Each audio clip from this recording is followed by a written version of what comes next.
members on line joining us remotely tonight. So just a reminder, please can you keep yourself muted until you are asked to speak, and then when you're asked to speak, if you can unmute yourself, and then once you've finished, if you can go back on mute. You are required to keep your camera on at all times so that we can see your face, and if you are having any technical difficulties, if you can either put something in the chat, or if you can contact Democratic Services to see if we can try and resolve that for you. If you do want to make a comment, can you please raise the hand symbol, and the Mayor will try and call you in order, judging that against the number of people who are in the chamber who are trying to speak, and we'll try and call you all in the correct order. If you do not hear all of a debate, you are not entitled to vote on that matter. And of course, we can't tell whether you've heard all of the debate, so we rely on you to let us know if you have at any point had to drop out or have had to leave the meeting. When we come to the recommendations, I'll invite you to vote, and I will call out the names of those who are attending remotely and ask them to give their vote orally. So if everybody can then prepare to commence the meeting, and if Democratic Services are ready, Mr. Mayor, I'll hand over to you to commence the meeting. Okay, thank you. Okay, thank you. Before we start the meeting, can I ask for us all to stand for a minute's silence for those who are suffering in the Middle East?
Okay, thank you all.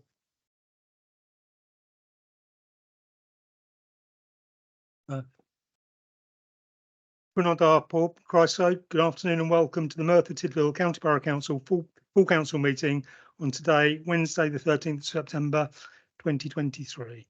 Please note that this meeting has been recorded and may be broadcast via the authority's internet site. The images and sound recordings may be used for training purposes within the authority.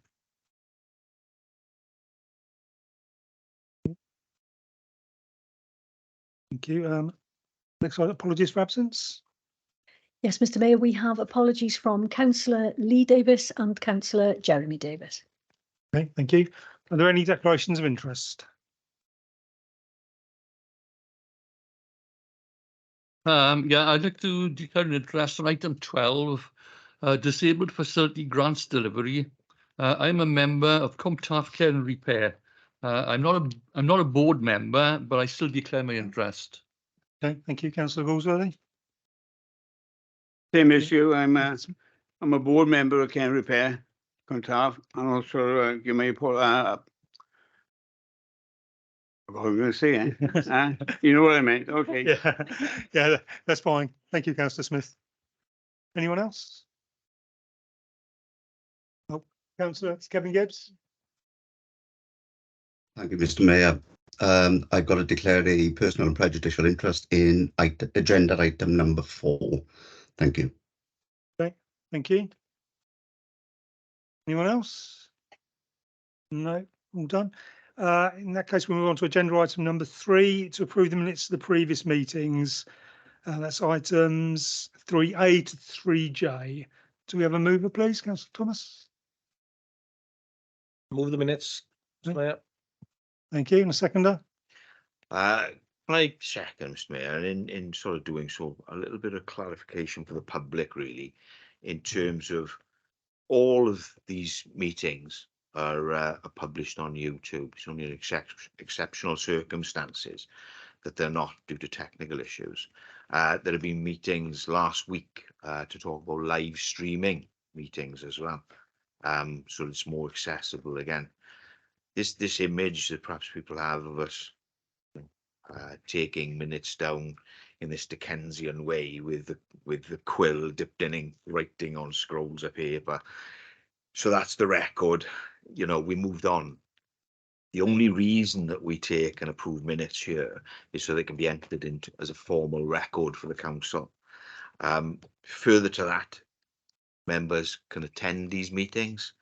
Members can ask, members of the public can ask questions. They can ask supplementary questions. We actually have vacancies on our scrutiny panels at the moment. So should they want to, they can come and join the scrutiny panels themselves, or better still, stand for council. But just a little bit of clarification what's behind those minutes.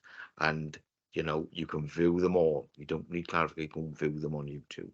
And in saying that, Mr. Mayor, can I second those minutes? Thank you. Anybody else like to make a comment on that? No, sorry, any questions?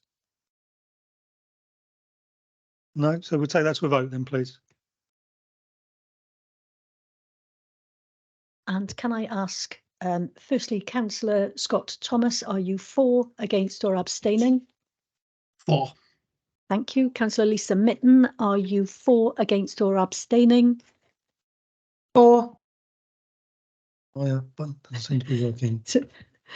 Oh no, we're working. I've lost who I've got. I'm sorry, that screen has gone off. So Councillor Kevin Gibbs, are you for, against or abstaining? For. Thank you. And Councillor Gareth Richards? For. For, against. Thank you. And that is carried, Mr. Mayor. Okay, thank you very much. Agenda item number 4, sundry debt recovery policy, to consider the report to the Chief Executive. And it's Councillor Andrew Barry is taking us through that, please.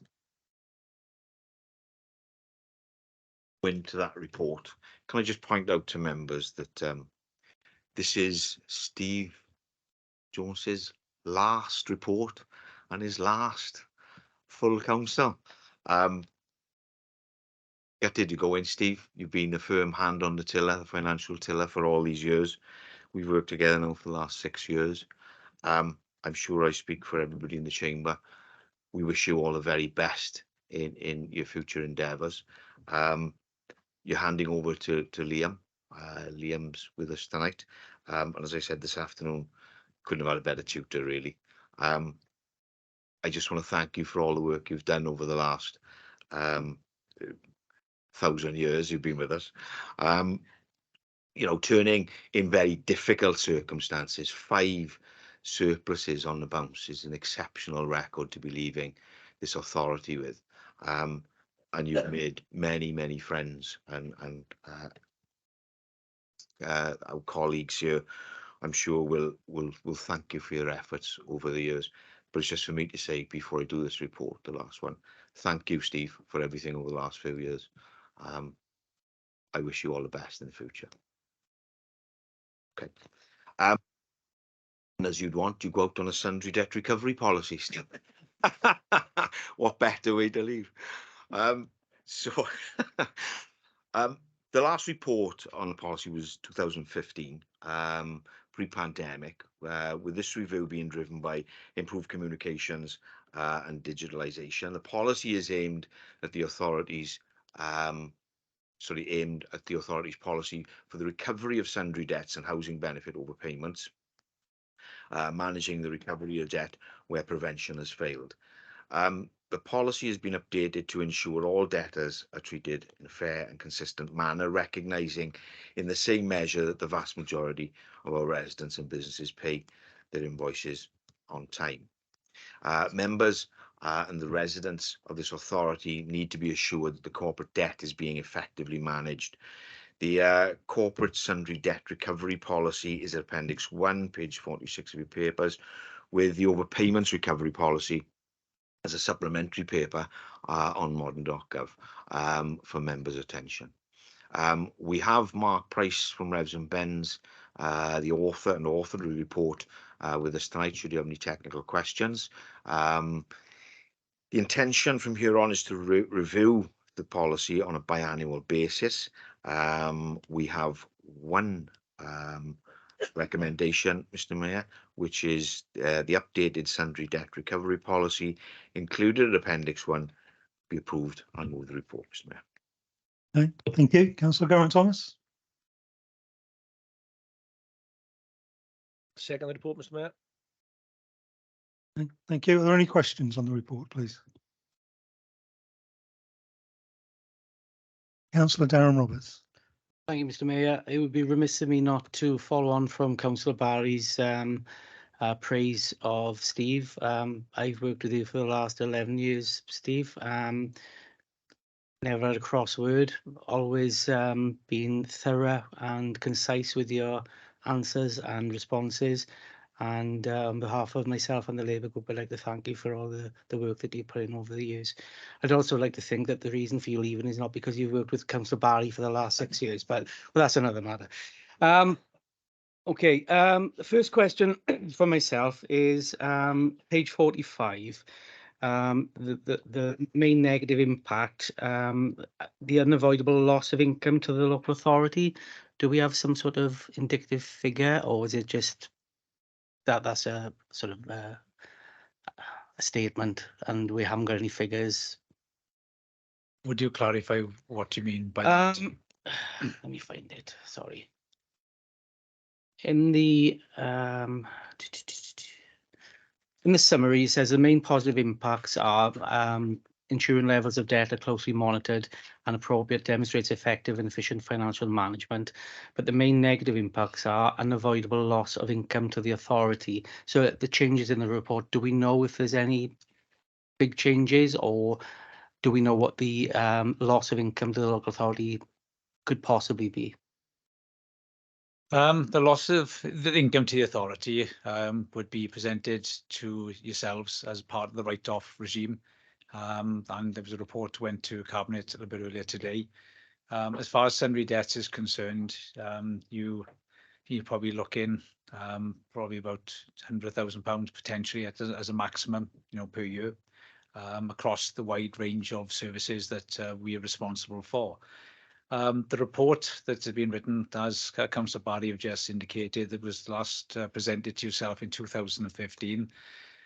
We've employed a lot of things since then, technologies, processes, ability for people to apply electronically, online, pay up front, offer direct debits to obviously to mitigate the question you've asked there, which is obviously loss of income, and to try to get payments in a more timely manner.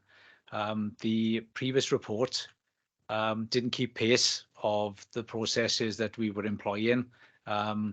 We've changed the way we communicate, with the customer to a great extent. As I mentioned, e-forms, the way we communicate with our internal stakeholders. With regard to where we are currently, we issued 18,500 invoices last year, to the tune of just under £29.5 million. Now the figure at the year end was down to just under 5 million. The total arrears is historical and for the current year. It's increased prior to what it was in COVID, because obviously they increased a little bit, obviously the COVID period, but it's decreased compared to what it was last year, because the previous year it was 6.2. So we 1.2 better off with regard to the collection of these type invoices and debt types, and compared to where we were the previous year. There's still scope and for movement and improvement, and this is possibly the first steps in that, with the potential to look at this on a biannual basis, to look at and employ and record to yourselves any significant changes that we've been successful with. Yeah, that's great. Thank you, Mark. That leads nicely onto my next question, which is on page 44 and is 4.2.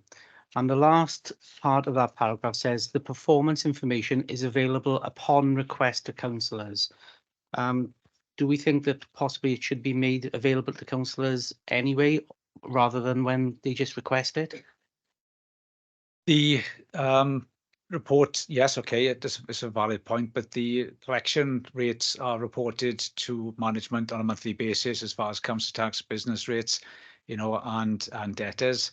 I've already arranged a meeting with the portfolio member to discuss and look at the sundry debt, because there was an audit recently carried out on there to look at some of the challenges that, you know, I've just mentioned to you and what we're looking to do to improve. But if it's wished, you know, the decision of this meeting that, you know, that those are reported globally to you all and is allowed, then no problem at all. Perfect. Thank you, Mark. That's it from me, Mr. Mayor. Thank you. Thank you, Councillor Roberts. Councillor Clive Jones, please. Thank you, Mr. Mayor. And just before I ask my questions, I'd like to contribute to what's already been said about Steve. I particularly known Steve for over 31 years and had worked with him during the time I was chair of the then audit committee. I'd like to wish you, Steve, a long, healthy and happy retirement. You certainly deserve it. My first question is on 6.14, which is on page 50. No, sorry, beg your pardon. 6.15 on page 53.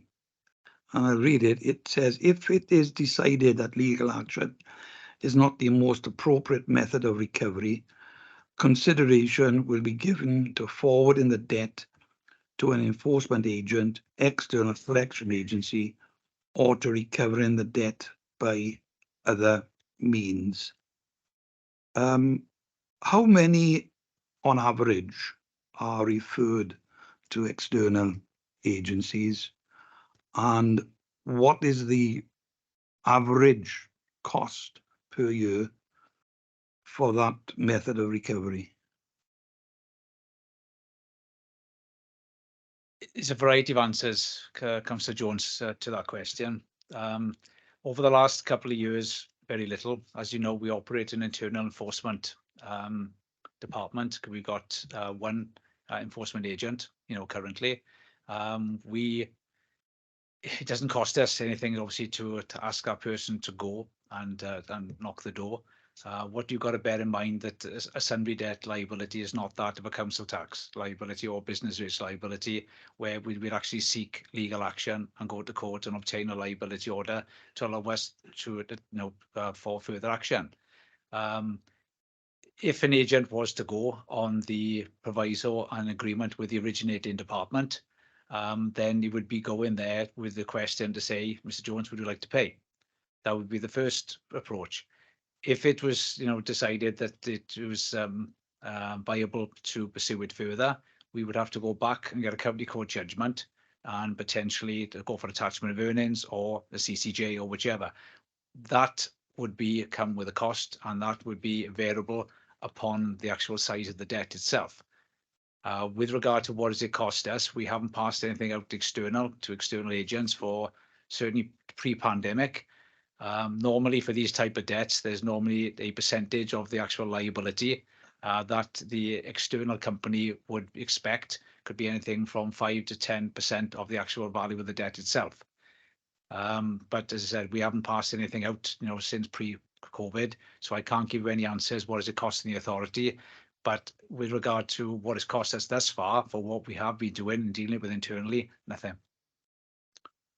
Okay, thank you, Mr. Mayor. I'll ask, I'll make my comment about what was going to be my second question as a comment. Thank you. Councillor David Isaac, please. Thanks, thank you, Mr. Mayor. If I say any more to Steve, I'm afraid he might get him swollen head and not be able to get out the door. So all I can say is thanks, Steve. Recovery debt policy. I appreciate that the technology being put in for the residents to pay online. But we have residents out there who have no access to technology. They have no family. They have no access to anybody that can help them fill out forms. And it's no slight on the department, but what are we going to do to help these people who can't fill out forms, they want to pay their money, so we don't have to recover a debt from them. They are willing to pay.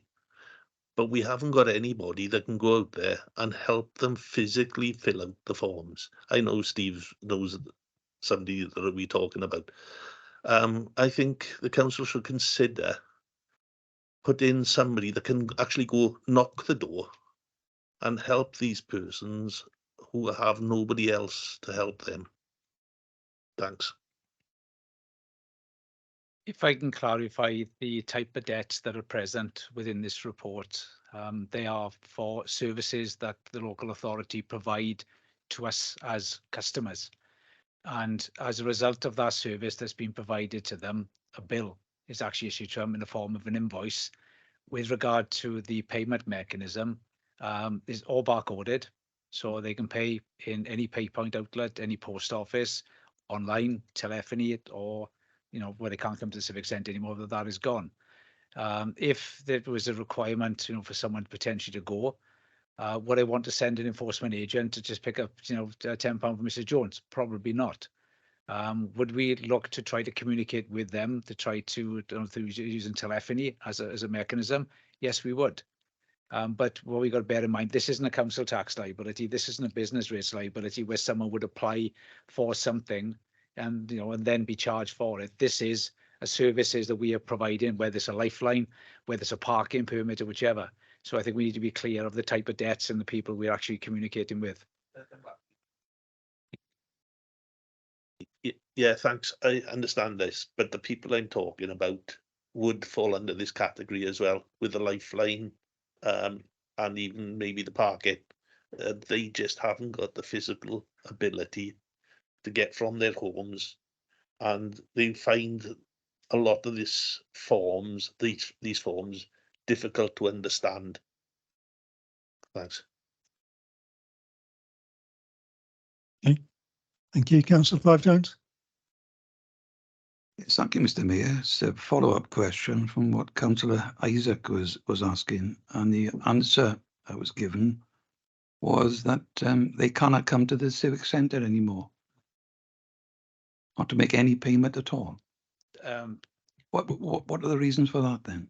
The reverse ATM or kiosk that we had in the civic centre became decommissioned in 2020 with the introduction of the polymer £20 note. Coincidentally, we went into pandemic on the 23rd of March 2020, and that there's been no requirement to have a cash facility within the civic centre. With regard to the way we communicate with the customers, yes, okay, that there's undoubtedly there will be a small pocket will still struggle in making payments on there, but there is plenty of avenues for people to be able to pay for a service that outside of the civic centre. But as there's no discussions at this point in time to reintroduce a reverse ATM for payments to be taken directly in the civic centre. So, Mr. Mayor, if anyone came to the civic centre, and we do have people coming in for a variety of reasons, making all sorts of queries, they would be told to go away and pay by other means. Is that correct?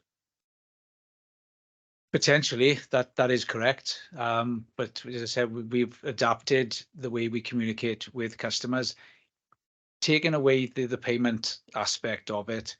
For those customers that actually present themselves and come into the civic centre, what we got to bear in mind is the agile workforce and the availability of staff in certain areas, not so much from revenues and benefits, but that of housing and other service areas. So that as it stands at this current point in time, that if someone wanted to speak with someone directly from a certain service area, it's by appointment basis only. And what we've discovered, in the communication and dealing with people from various circumstances, if the majority of the matters can be dealt with at arm's length, which is a basic telephone call and discussing the issues and problems, and they are resolved that way. So there's been very few that we are, they needed to come in and be dealt with in the civic centre. Mr. Mayor, can I just come in on back of Mark's answer? So obviously we briefed council on several occasions with regards to the ability to pay at post offices and corner shops with the all pay solution. So obviously it may be more convenient for residents to actually go to their corner shop to pay any outstanding invoice than actually try to come into the Civic anymore anyway. But obviously we don't have that function in house. Okay, thank you for that clarification. If there are no further questions, then we'll move on to comments, please. Councillor Clive Jones. Sorry, beg your pardon, Councillor Claire Jones. Thank you, Mr. Mayor. Comment I would like to make is, as an elected member, the residents of my constituency can contact myself and I will go to their house and I will fill in forms for them. I feel that that is part of me being a councillor, is helping the community. So, you know, I wouldn't appreciate somebody else doing it. I like helping the constituents, and I do feel that when somebody contacts us, we are available. So, yeah. Thank you, Councillor Claire Jones. Councillor Clive Jones, then, please. Thank you, Mr. Mayor. It's as a result of the question that was posed by my colleague, Councillor Darren Roberts, about sundry debts. We used to, all councillors at one time would receive on a regular basis, maybe have been every quarter from memory, the whole list of the sundry debts. And my view is that that should still continue. We are here as elected members for all sorts of reasons, and I think this should be one of the responsibilities that we should be afforded that list so we can view it from end to end. Yep. Okay. Thank you. Any further comments? Councillor Geraint Thomas. Before I make my comment on the report, just to say, thank you, Steve. I did thank you earlier at Cabinet, so I'm not going to prolong it, but thank you for your service. I don't disagree with Councillor Jones, both Councillor Jones's points of view. I think as councillors, I think as a council, it's our duty to try and bring in all the monies into the local authority. Not sure if it's a GDPR reason why it's not shared amongst us all. And I think perhaps that could be clarified outside of this meeting tonight. But I think everyone should know who's owing money in the community here. Thank you. Thank you. Any further comments? No, so we'll take it to a vote then, please. Thank you. Can I ask, Councillor Lisa Mitten, are you voting for, against or abstaining? Voting for. Thank you. Councillor Scott Thomas, are you voting for, against or abstaining? For. Thank you. Councillor Gareth Richards, are you voting for, against or abstaining? For. Thank you.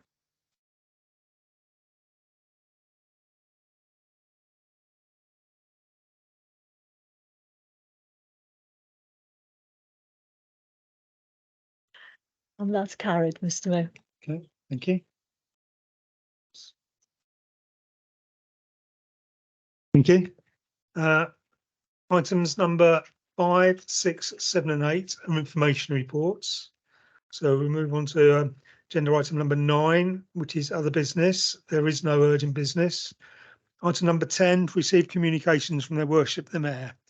I'd just like to remind everyone that the annual Junod Shemai event will be taking place at Kavartha Park on October the 14th, 10 a.m. to 4 p.m. It's a day to raise awareness and promote the Welsh language for children, young people, adults and the whole community of Merthyr Tydfil.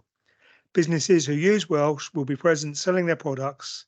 There will be a variety of activities taking place and performances from schools from the community of Merthyr Tydfil.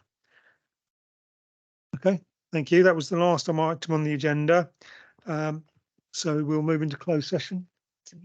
Yeah, we'll. In order for the following to be considered in private, it's suggested that the public be excluded from the meeting on the grounds that it involves a likely disclosure of exempt information as defined in paragraphs 12 and 13 under Part 4 of Schedule 12A, Section 100, A4 of the Local Government Acts 1972. Councillor Geraint Thomas. I move Section 100, Mr. Mayor. Right, thank you. Councillor Andrew Barry. Second, Mr. Mayor. Thank you. Can we take that to a vote? So if everybody could vote, please, and then I'll go through those on the screen. So Councillor Scott Thomas, are you for, against or abstaining? For, Caris. Thank you. Councillor Lisa Mitten, are you for, against or abstaining? For. Thank you. Councillor Kevin Gibbs, are you for, against or abstaining? 4. Thank you. Councillor Gareth Richards, are you for, against or abstaining? 4. Thank you. That's carried, Mr. Mayor, and I think we now have 2 members who are going to leave for the next item.